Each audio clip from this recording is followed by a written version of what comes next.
Bom dia.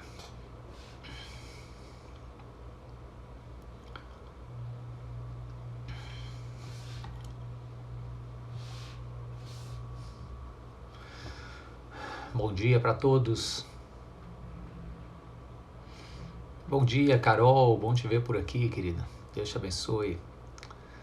Bom dia, Ana, Lincoln, Emanuele, Ângela. Bom dia, querida. Vou te ligar já, viu? Para falar daquele assunto, Ângela. Bom dia, Manuel e Beatriz. Deus abençoe vocês. Uma mãozinha aí, ó. Amém.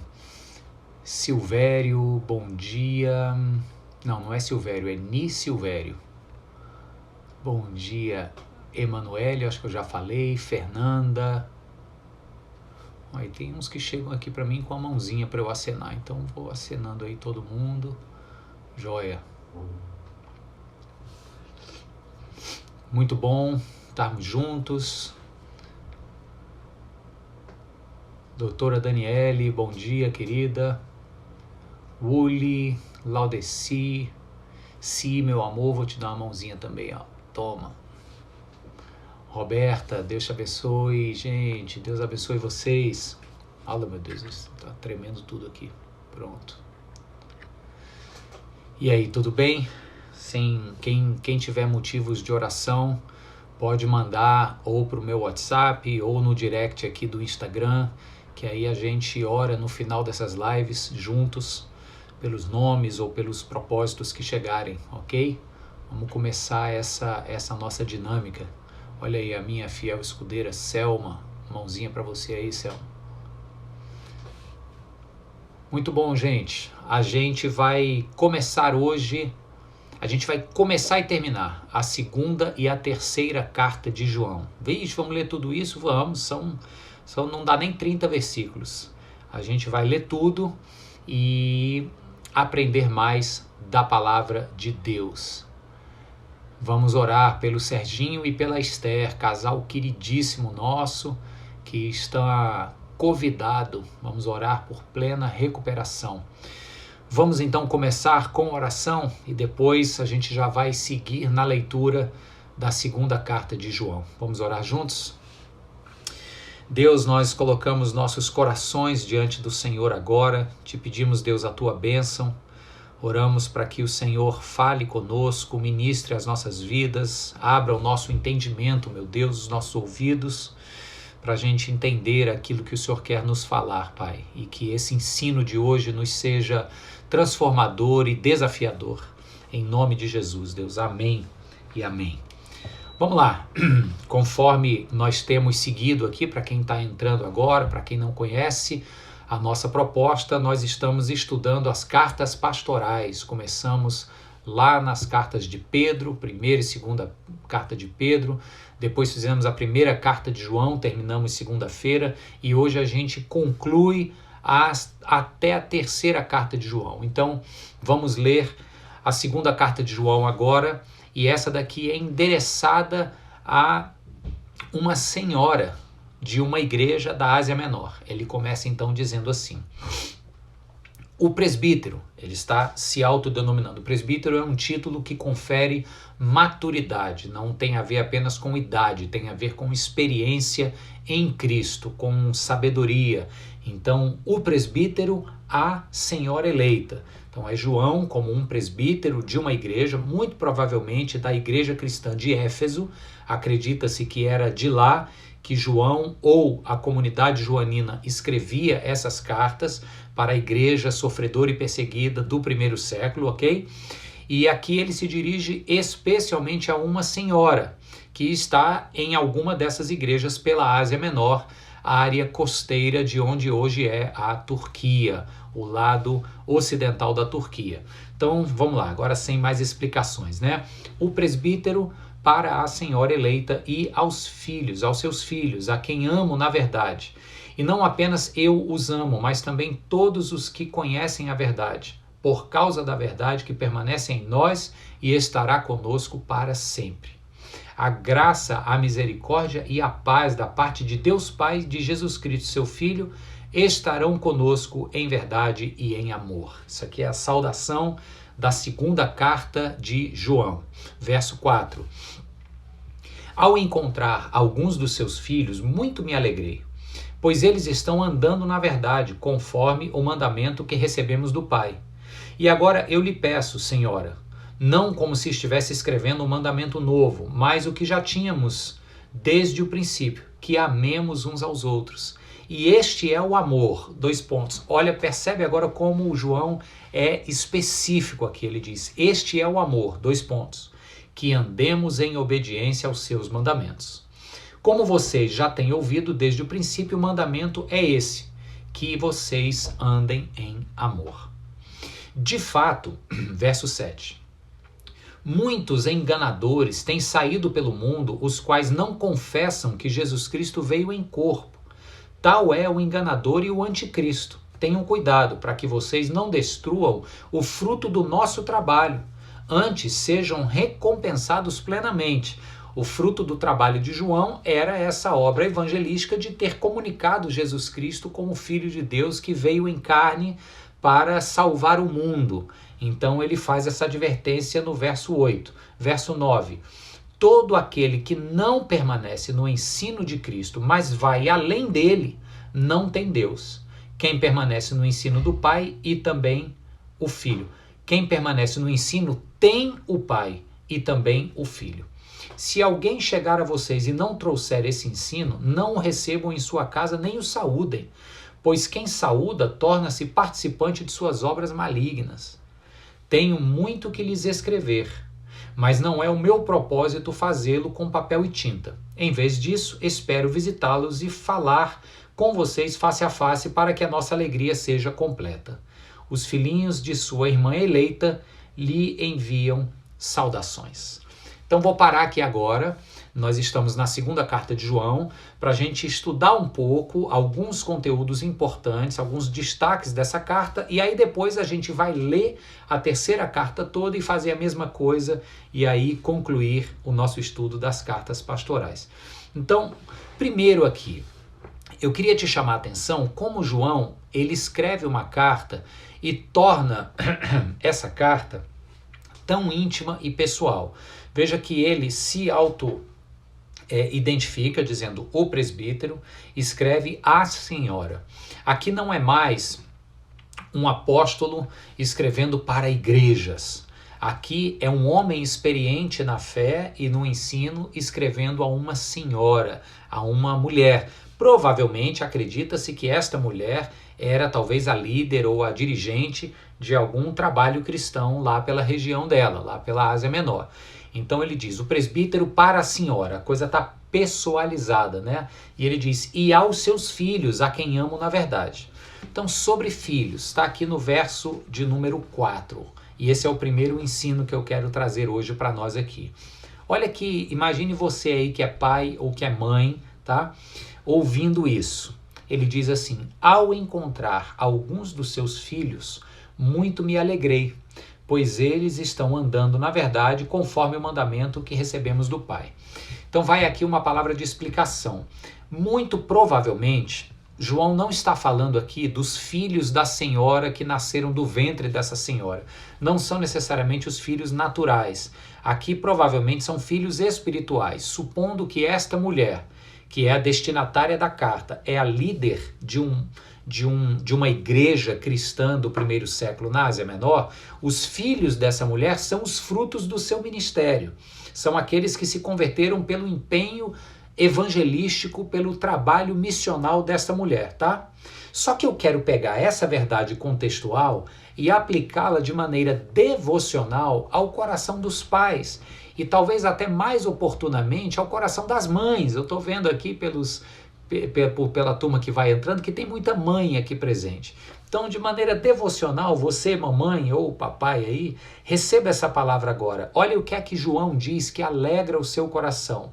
É quando ele diz que os filhos dessa senhora, vamos deixar filhos entre aspas, você já entendeu aí, os filhos dessa senhora estão caminhando na verdade conforme o mandamento que recebemos do Pai. Por que eles continuam firmes caminhando nessa verdade?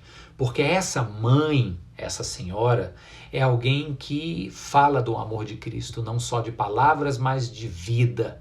A vida dela exala esta realidade, esta vida de Jesus Cristo. Então, um primeiro ensino para nós é isso, é que é um instrumento de grande alegria para os pais verem seus filhos caminhando no ensino que esses pais levaram aos seus filhos a respeito da mensagem salvadora de Jesus Cristo. Guarda isso no seu coração e toma isso para si como um grande desafio. O desafio que nós temos de sermos canais de bênção na vida dos nossos filhos. Uns têm filhos mais novos, o período ainda é de muito investimento e ensino sobre a vida de seus filhos. Outros, como eu, já têm filhos adolescentes, jovens, e aí já dá um pouco mais de trabalho, mas ainda assim é um esforço eterno que nós pais teremos de espelhar Jesus Cristo na vida dos nossos filhos, ou para a vida, espelhar nas nossas vidas e que seja um reflexo para a vida dos nossos filhos. Tem gente que está assistindo aqui que já tem filho velho, homem criado já, mulher criada, talvez tenha até avô e avó que estão aqui agora, mas ainda assim é responsabilidade nossa sermos pais espirituais dos nossos filhos, ok? Guarda esse primeiro desafio. E aí no verso 6 tem uma próxima lição, quando ele diz assim, este é o amor, 2 pontos. Foi o que eu chamei a atenção para você da concretude com que João agora vai explicar de maneira simples o amor. E se você prestar atenção, ele traz um recurso didático que é cíclico, é uma explicação cíclica. Ele começa num argumento e termina nele mesmo. Olha o que ele diz aqui. Ele diz assim, este é o amor, que andemos em obediência aos seus mandamentos. Como você já tem ouvido desde o princípio, que mandamento é esse? Que vocês andem em amor. Então, esse é o amor é obedecer aos mandamentos, e que mandamento é esse? É que vocês caminhem no amor. Então, gente, o que é amar? É obedecer os mandamentos de Deus. Aí você pode lembrar daquele texto em que os líderes religiosos chegam para Jesus e dizem assim, mestre, qual é o maior dos mandamentos? Aí Jesus diz, amar a Deus sobre todas as coisas e o próximo como a ti mesmo. Então, esse é um ensinamento cíclico aqui de João. Amar significa obedecer os mandamentos de Deus, e o mandamento de Deus significa amar ao Senhor e ao próximo como a nós mesmos. Então, mais uma vez, João está estressando aqui este ensino de que o amor não é teórico, não é de palavras. Eu estou na segunda carta de João. O amor é de atitudes. O amor, ele é traduzido na nossa obediência para com Deus. Amém, gente? Tá claro isso? E aí ele diz que no verso 9 tinha um problema. Pessoas dentro da comunidade que poderiam até dizer que amavam, mas que não estavam vivendo a exigência prática desse amor.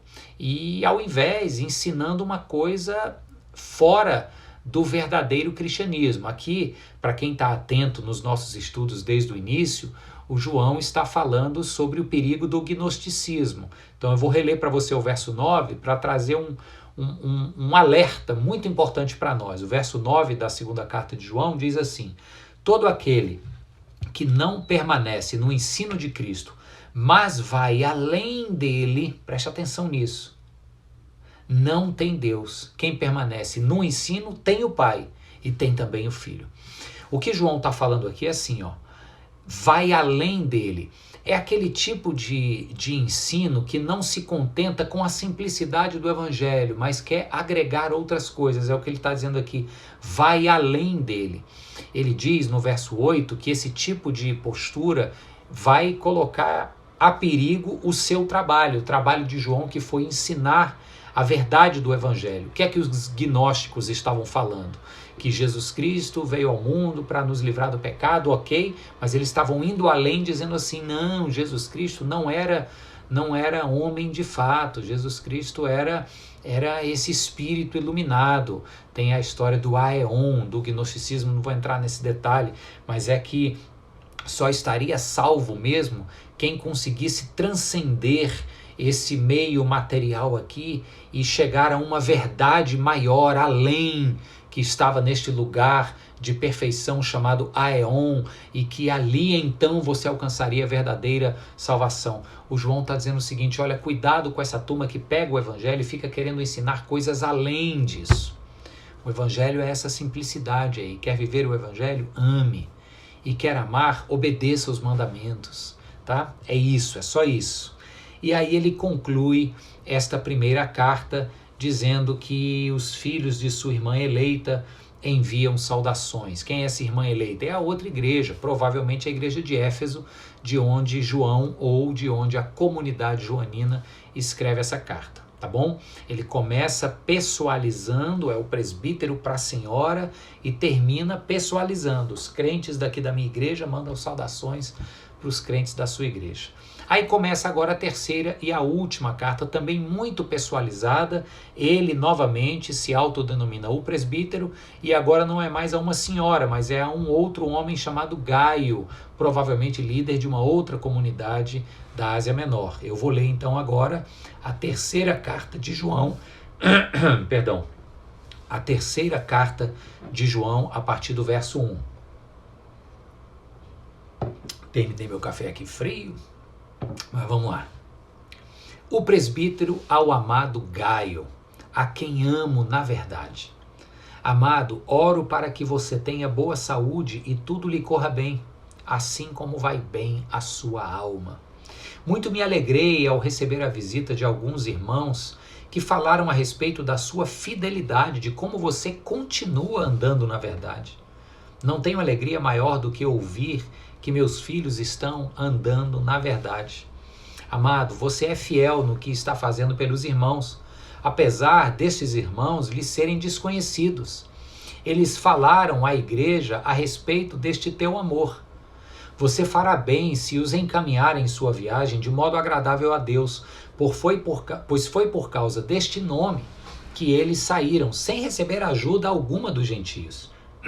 É, pois, nosso dever receber com hospitalidade irmãos como esses, para que nos tornemos cooperadores em favor da verdade. Verso 9 da terceira carta de João. Escrevi à igreja, porém, Diótrefes, que gosta muito de ser o mais importante entre eles, não nos recebe. Portanto, se eu for, chamarei a atenção dele para o que está fazendo com suas palavras maldosas contra nós. Não satisfeito com isso, ele se recusa a receber os irmãos, impede os que desejam recebê-los e os expulsa da igreja. Amado, não imite o que é mal, mas sim o que é bom. Aquele que faz o bem e é de Deus, aquele que faz o bem é de Deus. Aquele que faz o mal não viu a Deus. Quanto a Demétrio, todos falam bem dele, e a própria verdade testifica ou testemunha a seu favor. Nós também testemunhamos, e você sabe que o nosso trabalho é verdadeiro. Verso 13. Tenho muito que lhe escrever, mas não desejo fazê-lo com pena e tinta. Espero vê-lo em breve, então conversaremos face a face. A paz seja com você. Os amigos daqui lhe enviam saudações. Saúde os amigos daí, um por um. Ok, essa é a última carta de João a essas comunidades da Ásia Menor. E aqui ele apresenta agora um homem chamado Gaio. Não sabemos se é jovem, se é mais maduro. Acredita-se que sim, era provavelmente líder de uma comunidade cristã. E ele diz algo interessante sobre Gaio, importante para nós ouvirmos nesses dias em que tantas pessoas têm buscado sucesso à luz dos padrões deste mundo, prosperidade material. O João escreve dizendo assim: Gaio, oro para que tudo lhe corra bem, para que você tenha boa saúde. E ele diz, assim como é próspera a sua alma. Ele, na tradução da NVI, diz assim como vai bem a sua alma. Só que a tradução mais fiel desse termo grego tem a ver com esta prosperidade de alma. Você já parou para se perguntar que diferença é essa entre A prosperidade como a que nós conhecemos hoje, quando falar o sujeito é próspero, a gente quer dizer o quê? Que ele tem bens, que ele tem conforto, que a vida lhe é fácil, né? Pelo menos aos olhos de quem está de fora, né? A vida de ninguém é fácil aos seus próprios olhos. Na verdade, não importa quanto se tem na conta bancária, mas é bem verdade que o conceito atual e muito nosso hoje em dia de prosperidade tem a ver com as evidências materiais e externas. Só que aqui a palavra de Deus nos apresenta um conceito contracultural, um conceito que fala de prosperidade de alma. Já viu isso? Ele diz: Gaio, você é próspero de alma. E eu quero te dizer, querido e querida que está comigo aí nessa live hoje, que isso é um objetivo que eu tenho buscado para a minha própria vida. Isso tem a ver muito com o que eu falei domingo no culto lá na igreja. Isso tem a ver com o shalom de Deus. Essa palavra também mal traduzida apenas por paz, mas que significa plenitude, muito além de uma ausência de conflito circunstancial. Às vezes a paz se confunde com a ausência de tumulto, de problemas, né? Mas o shalom é muito mais do que essa paz. E aqui o que João está dizendo para o Gaio é o seguinte: Gaio, a sua prosperidade de alma traz à tona este shalom sobre a sua vida. E eu tenho feito esse compromisso pessoal de buscar em Deus este shalom para minha vida, para minha casa. Senhor, eu não quero me contentar com nada menos do que o teu shalom, com nada menos do que a prosperidade de alma. Isso não tem a ver apenas com paz de espírito. O sujeito não tem dinheiro, mas tem paz de espírito, é isso que importa. Não é só isso.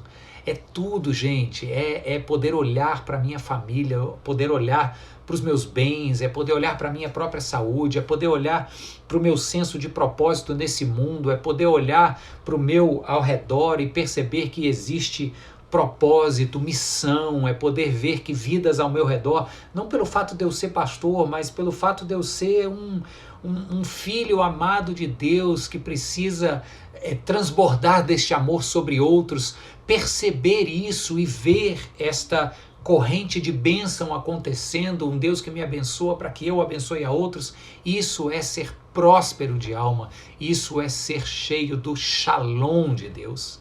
Eu tenho esse compromisso, eu não quero me contentar com nada menos do que isso na minha própria vida. E quando eu leio essa abertura da terceira carta de João, onde ele diz: Gaio, você é próspero de alma, eu me lembro disso e eu digo: é isso que eu quero para a minha vida, eu quero essa prosperidade de alma. Então a terceira carta de João traz para nós esse primeiro grande ensino. E aí ele vai desdobrar isso agora, destrinchar, mostrando o porquê que o João é próspero de alma. Olha o que ele continua aqui no verso 3. Ele diz assim: muito me alegrei ao receber a visita de alguns irmãos que me falaram a seu respeito. O que eles falaram a respeito do Gaio? Né? O que é que outras pessoas falam a seu respeito? Que testemunho tem sido dado a seu respeito, mundo afora?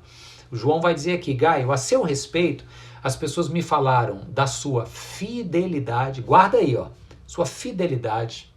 Me falaram de como você continua andando na verdade. Gente, só nesses dois aqui já dava para a gente terminar o estudo aqui com tanta coisa.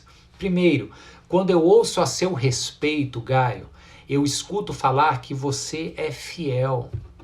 Fiel aos mandamentos de Deus, fiel à sua missão, a missão de ser um bom mordomo daquilo que Deus te deu e você reparte e compartilha. Se você lembra na leitura que eu fiz aqui da carta, fica entendido logo aqui no verso 5 que o Gaio é um camarada que faz muitas coisas pelos irmãos, talvez materialmente, talvez de maneira hospitaleira. Ele pode nem ter muita coisa, mas é alguém que é hospitaleiro, que coopera. Então ele diz: Gaio, chega a meu respeito essa informação de que você é um sujeito fiel. Fiel ao chamado de Deus, fiel à missão que Deus te deu, fiel a este trabalho de ser um bom jardineiro do Éden que Deus colocou ao seu redor para ser cultivado, e você tem feito esse jardim florescer, Gaio. Parabéns, prosperidade de alma é isso, é ser fiel. Agora Gaio chega para mim uma segunda característica a seu respeito. É logo na continuação aqui do verso 3, ele diz: você continua andando na verdade. Queridos, eu vou chegar aqui até perto para dizer uma coisa para você, ó. Não importa apenas conhecer a verdade sobre o Evangelho. Se você apenas conhece, se você levanta a mão para ela um dia e diz eu aceito, mas aí com pouco tempo você já está de volta em práticas antigas, em costumes antigos, em maus hábitos que você carrega consigo. O importante de conhecer a verdade é continuar andando na verdade.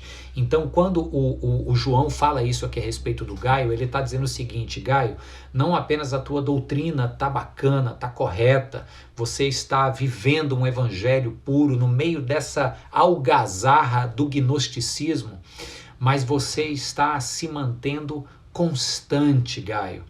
Uma segunda característica desta prosperidade de alma, a primeira é ser fiel ao Senhor e à missão do Senhor.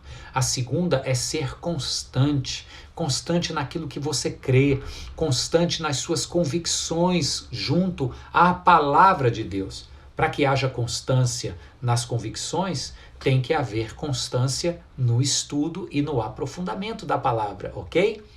Então, características de uma vida próspera de alma: constância e fidelidade. E aí ele, no verso 5, continua, eu já introduzi aqui, dizendo que ele é fiel naquilo que está fazendo pelos irmãos, apesar de lhes serem, Gaio, desconhecidos. Olha aí, o Gaio está sendo generoso e fiel e missional até junto daqueles que ele nem conhece. Ele está deixando que a bênção de Deus flua a partir dele para pessoas que ele sequer conhece. E aí vai. Eles falam à igreja a respeito deste seu amor. Você fará bem se os encaminhar em sua viagem de modo agradável a Deus. É, pois, nosso dever receber com hospitalidade para que nos tornemos cooperadores. Essa palavra aqui é a que eu queria usar aqui agora. Somos cooperadores de Deus quando permanecemos fiéis, quando permanecemos em continuidade, fazendo coisas para os que estão perto, para os que estão longe, para quem a gente conhece, para quem a gente não conhece, de maneira hospitaleira. Tudo isso são características de pessoas prósperas de alma. Verso 11, aí eu já estou concluindo, ele diz assim: Gaio, amado, não imite o que é mal, mas sim o que é bom. E aqui João está trazendo uma afirmação a respeito de uma grande verdade que muitos de nós não quer todo o tempo admitir, mas a gente não tem como escapar dela. É que ele diz o seguinte, ó: não imite o que é mal, imite o que é bom. Em outras palavras, é como se eu ouvisse João ou a palavra de Deus dizendo mais ou menos assim, ó: imitar alguém, todo mundo vai. O ser humano gosta de referenciais, o ser humano se inspira por personalidades cativantes, por atitudes cativantes. Então, fazer o que alguém faz, a gente vai querer fazer alguma hora. Sermos imitadores, por mais que a gente queira ser autêntico, não, eu tenho aqui meu próprio jeito, não preciso imitar ninguém, mas a gente acaba se inspirando por alguém em alguma hora. Então, o João está dizendo o seguinte: olha, presta atenção, tenha discernimento, para você não imitar por ignorância, por estar desavisado, por não ter mantido essa constância no estudo da verdade. Cuidado para você não acabar imitando o que é mal. Imite o que é bom. Só dá para imitar o que é bom se eu tiver o discernimento para avaliar entre o que é mal e o que é bom. E olhar para o exemplo que me inspira por ser bom e correr atrás de fazer igual. Tá claro, gente? E aí ele segue e termina no verso 13, da mesma forma que ele termina a sua segunda carta. Eu não chamei atenção para isso lá na segunda carta, porque eu queria guardar agora para o final, na terceira carta. Ele diz assim, ó: tenho muito que lhe escrever, mas não desejo fazê-lo agora com pena e tinta. Espero vê-lo em breve e então conversaremos face a face. É como se João estivesse dizendo assim, ó: ainda tem muito para eu tratar contigo. Poderia fazer agora com pena e tinta, mas não vou fazer. Vou guardar para o momento em que a gente puder conversar face a face. E quando eu li essa finalização aqui, eu me lembrei desse nosso tempo agora de quarentena, né? Eu poderia chegar para vocês e dizer o seguinte: olha, tem muito para falar nessa live aqui agora. Tem muita coisa para ser dito aqui pela internet, mas eu vou esperar o momento em que a gente vai estar de volta face a face, numa reunião, tá? Poderia ser essa a aplicação, mas eu acho que João ainda está dizendo coisas mais profundas. Eu acho que ele ainda está falando o seguinte, olha, tem coisas que a gente poderia falar aqui na impessoalidade da internet, ou como João está dizendo, na distância de uma carta, mas tem coisas que eu prefiro guardar para te dizer face a face. E a aplicação disso para a gente, queridos, é que tem determinados assuntos que a gente precisa guardar para falar no tempo da pandemia. E não dá para ser face a face, mas pode ser por telefone. Tem que estar repleto da pessoalidade, tem que ter o tom de voz envolvido, tem que ter o calor humano da voz, da conversa. Antes de entrar nessa live, eu estava batendo um papo aqui por vídeo com um pastor muito querido, e a gente troca muita mensagem, mas quando a gente acessa e vê a cara da pessoa, são outros 500. Então lembre-se disso, nesses tempos em que todo mundo está usando a internet para tudo, sempre vai haver aquela necessidade de quando em vez você pegar aí seu telefone, fazer uma chamada de vídeo, olhar para a cara da pessoa e dizer, ó, estou te ligando porque eu queria gastar um tempo com você, queria orar por você, queria ouvir de você olhando no seu olho, quais são os motivos de oração, quais são as suas angústias, ansiedades. É linda essa forma como João termina. Olha, tem tantos assuntos que eu podia só escrever aqui na carta, mas eu prefiro face a face. A expressão que ele usa aqui no verso 14 é face a face. Então guarda esse desafio para você. O tempo de pandemia nos leva a fazer muita coisa à distância, como João está aqui escrevendo uma carta. Mas isso não nos furta ao dever de poder também face a face comunicar o nosso amor àqueles que estão distantes e isolados. Amém, gente? Que Deus abençoe vocês. Hoje nós encerramos os estudos das cartas pastorais. Hoje é a nossa 20ª live. Para quem não viu desde o início, tenho alguns recados para te dar. A gente ainda vai orar. Eu vi que eu já estourei aqui minha meia hora, mas deixa quieto, vamos gastar mais um tempinho aqui, porque eu tenho 2 avisos para te dar e depois a oração. O primeiro é que todas essas lives estão no YouTube da nossa igreja, IP Nova Jerusalém, Igreja Presbiteriana Nova Jerusalém, as lives estão todas lá, ok? Essa de hoje é a 20ª, nós estudamos primeira carta de Pedro, segunda carta de Pedro, primeira, segunda e terceira cartas de João, tá bom? Encerramos esse bloco sobre cartas pastorais. Tem uma surpresa para a gente na sexta-feira começar um novo ciclo de estudos, ok? Aguarda e esteja presente lá na sexta-feira, agora 9h30 da manhã, tá bom? A outra dica que eu queria dar é para as mulheres. A minha esposa amada e querida, Cíntia, começou agora uma proposta de encontros aí ao vivo também pelo Instagram com mulheres. Então é só para mulheres. O horário dela é terças e quintas, 6 horas da tarde. Foi feita uma pesquisa aí, a mulherada gostou mais desse horário, então estou fazendo essa propaganda aqui, ok? Terças e quintas, 6 horas da tarde, estudo bíblico para as mulheres. Agora é o seguinte, se a mulherada toda sair daqui do meu estudo para ir ver o da Cíntia, aí me lasca também, eu fico sem audiência, né, gente? Então, vamos colocar isso como mais uma oportunidade da gente crescer juntos. É mais uma oportunidade, 6 horas da tarde, terças e quintas, para você estudar encontros de Jesus com algumas pessoas no Novo Testamento. É a proposta que ela está fazendo lá, ok? Esses eram os 2 avisos. Vamos orar juntos agora. Peço que você feche os seus olhos e comigo eleve sua voz em oração a Deus. Senhor, nós te agradecemos por essa caminhada de 20 estudos em que nós fomos enriquecidos pela tua palavra, Senhor. Obrigado porque nesse período a gente viu o Senhor trazendo ensinamentos novos, desafiadores, muita coisa que muitos já tinham ouvido falar, mas compreensões novas, e é o teu Espírito quem age no meio da tua palavra. Quando o Senhor diz que essa tua palavra é viva e eficaz, nós testemunhamos isso ao longo dessas semanas, em que vimos essa palavra ganhando vida nos nossos corações e nos ensinando coisas novas e mudando o nosso jeito de ver o mundo e as coisas, porque a tua palavra é viva. Obrigado por isso, Pai. Nós oramos também agradecidos por mais e mais pessoas terem se chegado nestas lives e gente que está aqui fiel toda semana, toda segunda, quarta e sexta. Eu oro para que o Senhor multiplique isso. Oro, meu Deus, por pessoas que estão enfermas. Quero te pedir, Senhor, por nomes que teus filhos e filhas agora, nesse momento, estão pronunciando aí nas suas casas, no anonimato de seus quartos individuais, mas o Senhor as ouve e eu oro para que o Senhor cuide, meu Deus, destas pessoas por quem estamos orando agora, Pai. Que o Senhor derrame cura.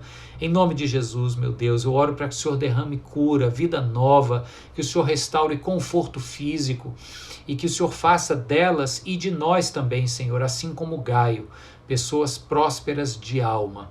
Essa prosperidade, Deus, que vai desde a vida material, mas na vida física, saúde plenificada, Deus. Isso é prosperidade de alma também, mas que principalmente ela se evidencia na forma como a gente se mantém fiel ao Senhor e fiel ao chamado do Senhor. Que essa prosperidade de alma alcance meus irmãos e irmãs que hoje estão assistindo esta live e que tudo lhe vá bem, pela bênção e pela graça do Senhor Jesus. É o que eu oro nesse nome e agradeço. Amém e amém. Glória a Deus. Deus abençoe a todos vocês e até sexta-feira com a nossa surpresa do nosso novo ciclo de estudos bíblicos nas nossas lives. O nome da nossa live é Cada Lar, uma Igreja. Tá tudo lá no YouTube para quem perdeu. Divulga aí, espalhe a palavra e até lá, sexta-feira, se Deus quiser. Beijo para todos. Tchau, tchau.